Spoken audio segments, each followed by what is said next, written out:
Money Sense is sponsored by Midwest Financial Group.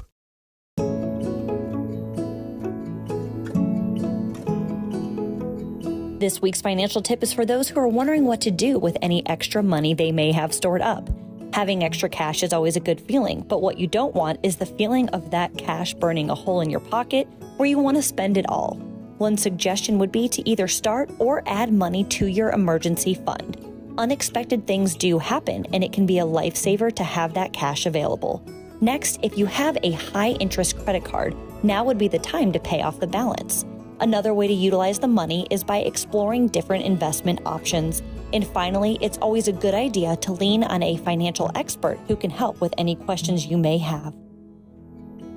Money Sense is sponsored by Midwest Financial Group, your local specialist in financial planning and wealth management, always putting your interest first.